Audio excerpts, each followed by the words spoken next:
Assalamualaikum warahmatullahi wabarakatuh. Yang terhormat Dewan Juri, di sini saya Kinara Nurisa Sabrina dari SMA Negeri 23 Jakarta. Pada kesempatan ini izinkan saya, pembicara pertama dari pihak pemerintah, menyatakan dukungan penuh terhadap mosi pemerintah mendukung peralihan permanen pendidikan tersier ke format daring. Pertama-tama izinkan saya untuk menetapkan apa itu definisi serta batasan mosi ini agar tidak terjadi kesalahpahaman. Pendidikan yang kami maksud adalah semua bentuk evaluasi akademik formal dalam dunia pendidikan, mulai dari ujian harian, ujian tengah semester, hingga ujian nasional. Kedua, format daring merujuk pada ujian berbasis internet yang dilakukan secara digital dan terhubung jaringan, baik menggunakan komputer, laptop, hingga handphone. Ketiga, yaitu permanen, artinya bukan hanya semata-mata sementara, hanya saat ada pandemi saja, tetapi menjadi sistem utama yang dijalankan terus-menerus di masa depan. Kita semua tahu Indonesia masih menggunakan sistem pendidikannya bertumpu pada model ujian tatap muka yang konvensional, menggunakan kertas, mengandalkan ruang fisik, serta bergantung pada kehadiran mutlak, kehadiran langsung siswa dan siswi, serta ketenaga kerjaan, dan seringkali memakan waktu serta sumber daya yang sangat besar. Namun ketika pandemi melanda 5 tahun yang lalu, kita dipaksa beradaptasi dengan sistem daring. Meski awalnya terkesan darurat dan terpaksa, justru dari situ akan menemukan potensi besar dalam efisiensi dan fleksibilitas yang sebelumnya tidak pernah terfikirkan.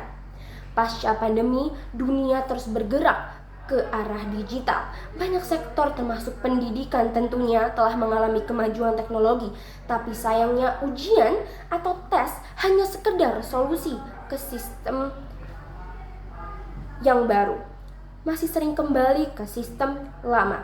Seolah-olah digitalisasi ini hanya sekedar solusi sementara, bukan untuk bagian dari kemajuan pembaharuan sistem pendidikan. Padahal di kehidupan sehari-hari siswa dan siswi di Indonesia, kemampuan digital siswa-siswi ini semakin meningkat. Banyak siswa dan siswi yang sudah lihai dalam kemampuan digital untuk membuat PowerPoint atau tugas-tugas digital. Kedua, teknologi pendidikan sudah semakin canggih. Banyak sekali bantuan teknologi teknologi yang ada di internet. Ketiga, banyak dunia kerja sudah hampir sepenuhnya berbasis digital. Jika Indonesia tetap hanya terpaku di model ujian dan pembelajaran yang konvensional, bagaimana pembelajaran di Indonesia ini bisa maju?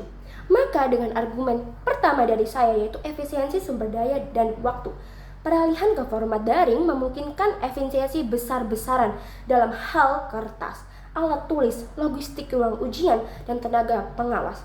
Seperti yang kita tahu, banyak sekali siswa dan siswi di Indonesia yang masih mengalami ujian menggunakan kertas. Jadi di sini sudah pasti mengalami menggunakan banyak biaya untuk mencetak ribuan soal di ujian.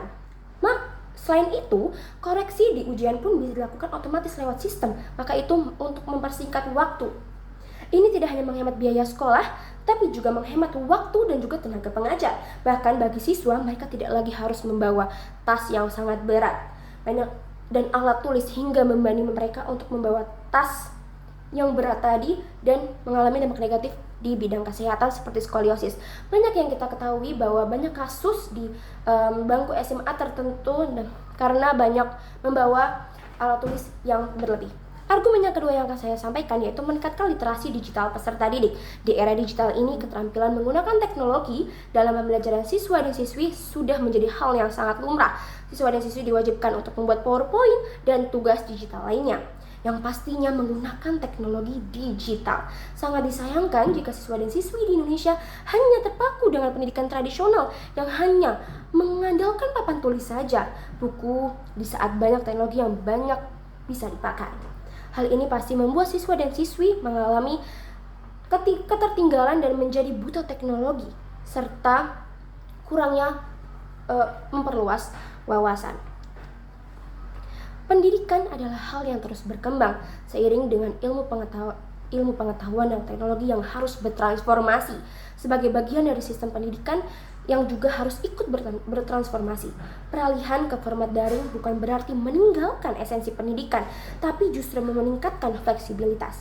Kami percaya bahwa peralihan permanen ke tes daring adalah langkah maju yang rasional dan progresif.